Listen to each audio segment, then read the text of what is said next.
Hello everybody, this is Ajit Anand here from Anand teaching centre. हम लोग mensuration का basic देख रहे थे। आज बेसिक का वीडियो नंबर 2 है।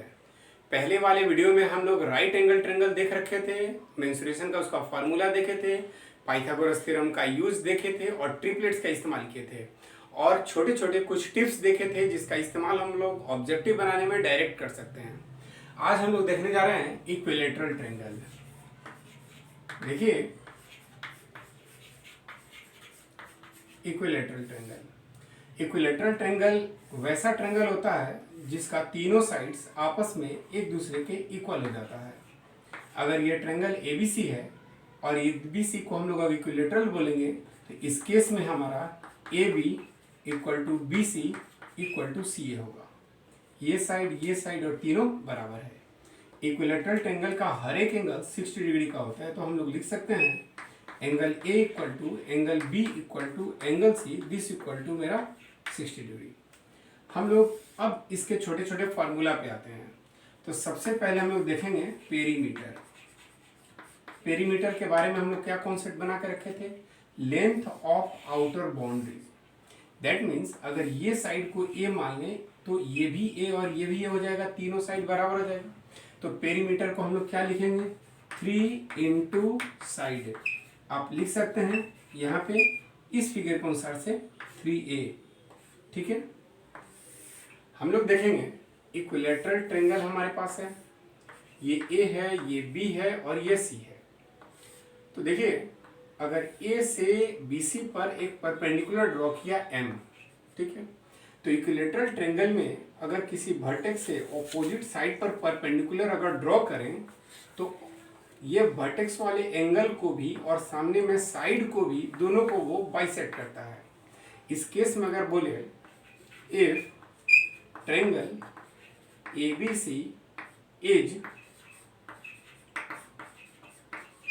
Equilateral and AM perpendicular to BC, M क्या है? BC का परपेंडिकुलर है, देन इस केस में जो है ना वो BM this equal to CM हो जाएगा। और इस केस में हम लोग AM को क्या बोलेंगे? AM को हम लोग बोलेंगे height of equilateral triangle. Height of equilateral triangle को सिंबॉलिक फॉर्म में हम लोग ऐसे लिख सकते हैं। तो चलिए, अगर हम लोग साइड को A बोले, ये भी A है, तो पूरा का पूरा बेस मेरा कितना के बराबर हो जाएगा? A के बराबर। परपेंडिकुलर अगर ड्रॉ किए तो BM जो साइड है वो कितना हो जाएगा? A/2 के बराबर। तो अब हम लोग क्या करते हैं ना, इस ट्रायंगल का इस्तेमाल करेंगे जिसको अभी हम लोग शेड कर रहे हैं। ठीक है, तो इस ट्रायंगल का इस्तेमाल करेंगे तो सबसे पहले हम लोग क्या करेंगे? AM निकालेंगे, हाइट। तो बताइए, AM का इस्तेमाल करेंगे, ये हाइट है, तो हम लोग इस्तेमाल करेंगे पाइथागोरस थ्योरम का। ये परपेंडिकुलर की तरफ बिहेव करेगा, this equal to root under h square minus b square. आप इसको देख लेंगे जरा, एच स्क्वायर हाइपोटेनस के जगह पर मेरा क्या है? ए स्क्वायर, और बेस के जगह पर क्या है? a/2 का whole square. This equal to हम लोग लिख सकते हैं रूट अंडर ए स्क्वायर अपनी जगह पे माइनस a²/4 रूट मानेंगे, और ये मेरा एलसीएम कितना हो गया? 4। ए से स्क्वायर से मल्टीप्लाई करेंगे तो मेरा हो जाएगा 4a² minus a², this equal to root under 4a² minus a², that is 3a²/4। इस चीज को यहाँ लेके आते हैं, हेंस अब बताइए हमारे पास क्या आया? AM that means height perpendicular, this equal to, ये मेरा हाइट है, इसको हम लोग परपेंडिकुलर यहाँ शो कर रहे हैं, तो a² का रूट मेरा आ जाएगा a, √3 को हम लोग बोलेंगे √3 डिवाइडेड बाई रूट अंडर 4 का वैल्यू आ जाएगा 2। तो मेरा फॉर्मूला क्या हो गया? √3/2 इंटू a। इस तरीके से height of equilateral triangle this equal to लिखेंगे √3/2 इंटू साइड। ये मेरा इक्विलेटरल ट्रायंगल का दूसरा फार्मूला हो गया। पहले फार्मूला हम लोग कहाँ देखे थे? पेरीमीटर, जिसको पेरीमीटर को हम लोग बोलते थे 3 इंटू साइड, या फिर हम लोग बोल सकते थे 3a। अब हम लोग तीसरा फार्मूला देखने जा रहे हैं, वो है मेरा area. Area of equilateral triangle, area of equilateral triangle. तो ट्रायंगल का जो एरिया का एक बहुत सिंपल फॉर्मूला हम लोग पढ़े थे, half into base into height. तो चलिए हाफ के जगह पर हाफ रखेंगे, मेरा बेस कितना बड़ा है, इतना बड़ा बेस है, और बेस के जगह पर हम लोग रखेंगे ए। हाइट हम लोग अभी निकाले थे, क्या निकाले थे, √3/2 इंटू साइड। तो ये हो गया √3/2, और साइड तो मेरा किसके बराबर है, ए, चूंकि इक्विलेटरल ट्रायंगल है, तीनों साइड बराबर हो गए, ये हो गया ए। ए में ए से मल्टीप्लाई करेंगे ए स्क्वायर, √3 ऊपर है और नीचे में क्या है 2 में 2 से मल्टीप्लाई करेंगे तो 4, √3/4 इंटू ए स्क्वायर, ये मेरा क्या निकल गया, एरिया। इस तरीके से हम लोग बोलेंगे area of equilateral triangle this equal to √3/4 into side square, और ये मेरा क्या हो गया, इक्विलेटरल ट्रायंगल का तीसरा फार्मूला हो गया। तो चलिए इस फार्मूला को एक जगह समराइज करते हैं और कुछ इक्विलेटरल ट्रायंगल से रिलेटेड टिप्स देखते हैं। अभी हम लोग इक्विलेटरल ट्रायंगल से रिलेटेड कुछ फार्मूला देखे थे। एक फार्मूला था पेरीमीटर, 3 इंटू साइड। हाइट के लिए हम लोग देखे थे √3/2 इंटू साइड। एरिया के लिए देखे थे √3/4 इंटू साइड स्क्वायर। हम लोग छोटे छोटे दो टिप्स देख लेते हैं। देखिए सपोज करते हैं यह एक इक्विलेटरल ट्रायंगल है, ठीक है, और इसके बाहर दैट मीन्स एक सर्कल ड्रॉ किया हुआ है। इस ट्रायंगल का साइड अगर ए है और बाहर से जो सर्कल ड्रॉ किया गया है उसका रेडियस अगर आर है, कैपिटल आर हमने मान लिया, इन सर्कल के लिए छोटा आर लिखेंगे। तो यहाँ पे दो चीज आता है, इसका रेडियस क्या होगा और सर्कल का एरिया क्या होगा। तो इस तरीके से हम लोग रेडियस का एक डायरेक्ट फार्मूला इस्तेमाल करेंगे, वो होगा side by √3, that means A by √3। और इसके लिए अगर हम लोग एरिया निकालेंगे, एरिया ऑफ किस चीज का, सर्कल का, दिस इक्वल टू ये हम लोग लिखेंगे πr², और ये मेरा हो जाएगा पाई, आर के जगह पर क्या लिखेंगे, ए बाई √3, और इसका होल स्क्वायर जब करेंगे तो मेरा ये आएगा, और दैट मीन्स ये हो जाएगा πa²/3। इस तरीके से इस फॉर्मूला से हम लोग एरिया ऑफ सर्कल डायरेक्ट निकाल सकते हैं। ये कौन सा सर्कल है, सर्कम सर्कल। चलिए टिप्स और देख लेते हैं, एक और टिप्स देख लेते हैं जरा। मान लेते हैं ये हमारा एक इक्विलेटरल ट्रायंगल, ये टिप्स दूसरा है, इसके अंदर में एक सर्कल ड्रॉ किया गया है। ABC एक इक्विलेटरल ट्रायंगल है, उसके अंदर में सर्कल है, और ये मेरा छोटा रेडियस है। इस केस में ये इन रेडियस यानी कि छोटा रेडियस अगर हम लोग बोले छोटा आर इनर रेडियस, तो दिस इक्वल टू होता है साइड बाई 2√3। आप इसको लिख सकते हैं a बाई 2√3, और इस फार्मूला से आप डायरेक्ट रेडियस निकाल सकते हैं। अगर ये पूछे कि इसके अंदर में अगर सर्कल ड्रॉ किया गया उस सर्कल का एरिया कितना होगा, तो इस तरीके से हम लोग बोलेंगे एरिया ऑफ इन सर्कल।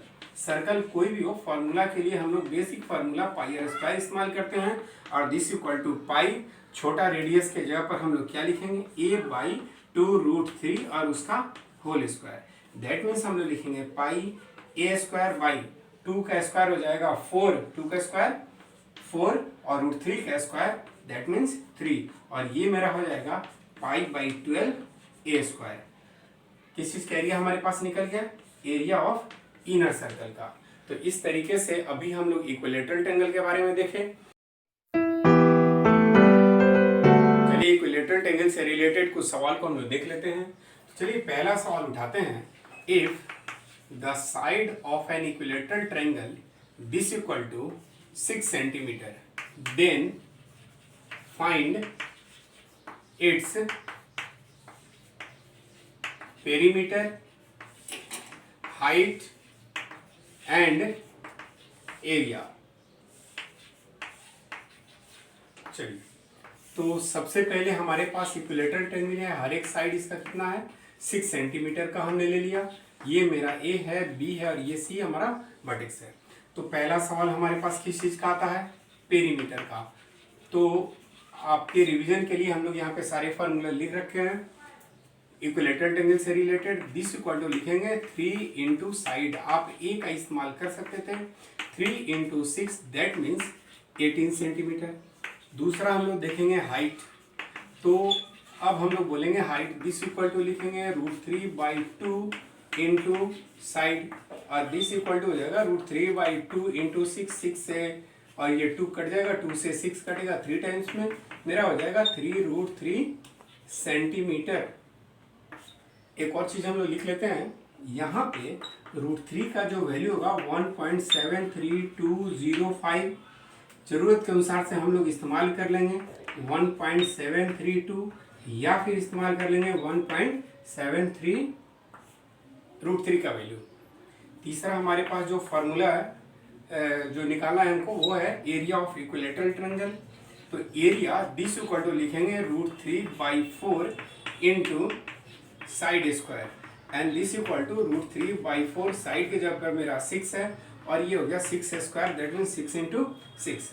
4 से 6 इंटू 6 कट जाएगा मेरा 9 टाइम्स में, दिस इक्वल आएगा 9√3 सेंटीमीटर स्क्वायर। एक बहुत सिंपल सा प्रॉब्लम था और हम लोग इस फार्मूला का इस्तेमाल किए। चलिए एक दो प्रॉब्लम और देख लेते हैं। दूसरा सवाल हम लोग देखेंगे, if height of an equilateral triangle be 6√3 centimetre, then find its area. तो देखिए बहुत सिंपल सा चीज़ है, ये हमारे पास इक्विलेटरल ट्रायंगल और इसका हाइट है। ये हाइट आपके पास कितना दे दिया है 6√3 सेंटीमीटर का। ये साइड अगर हम लोग क्या मान लें, ए मान लें। तो सॉल्यूशन जब हम लोग करेंगे तो सबसे पहले आराम से निकालेंगे कि मेरे पास दिया क्या है हाइट। तो हम लोग के पास पता है ये हाइट इक्वल टू है 6√3 सेंटीमीटर। अब एक काम करते हैं, हाइट का फॉर्मूला भर देते हैं। तो ये होता है √3/2 into side this equal to 6√3। √3 से √3 कट गया, अब हमारे पास आएगा side. Side this equal to 6 पहले से, नीचे का तो उस पार जाएगा तो मल्टीप्लाई हो जाएगा, और ये हो जाएगा मेरा 12 सेंटीमीटर। हमसे क्या डिमांड किया है एरिया। तो एरिया दिस इक्वल टू क्या लिखेंगे √3/4 into side square, that means √3/4 into side में रहा था 12 इंटू 12। 4 से 12 कट जाएगा 3 टाइम्स में, और ये मल्टीप्लाई करेंगे 12 में 3 से मल्टीप्लाई करेंगे तो ये मेरा आएगा 36, और ये आएगा मेरा √3 सेंटीमीटर स्क्वायर। उम्मीद है कि आपको समझ में आ गया होगा। चलिए एक और प्रॉब्लम हम लोग देख लेते हैं, एक सवाल और देख लेते हैं। ये कह रहा है अ सर्कल इज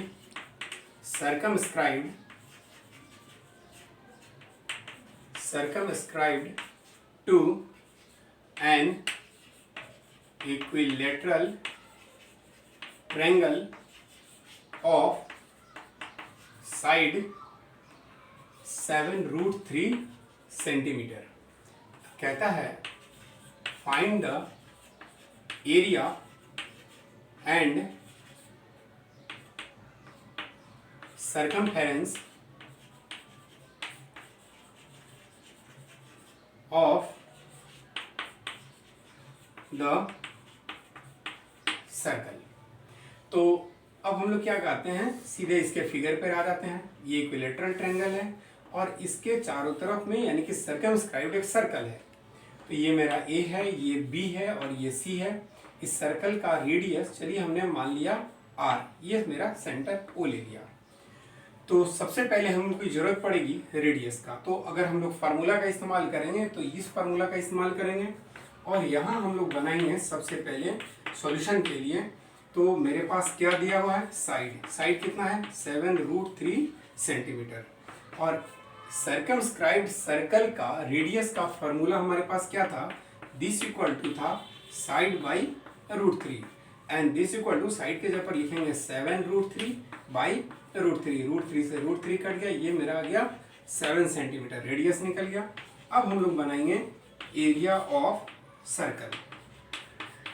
तो एरिया ऑफ सर्कल क्या करेंगे, ये हो जाएगा मेरा पाई आर स्क्वायर। पाई के जगह पर हम लोग भरेंगे 22/7, 22/7, आर स्क्वायर इंटू 7 इंटू 7, 7 से एक 7 कट गया, ये मेरा फाइनली सेंटीमीटर है तो यूनिट सेंटीमीटर स्क्वायर में चल जाएगा। तो फाइनली अब बताइए एरिया को क्या लिखेंगे, 22 इंटू 7, 170, 154 सेंटीमीटर स्क्वायर, ये आपका क्या हो गया आंसर।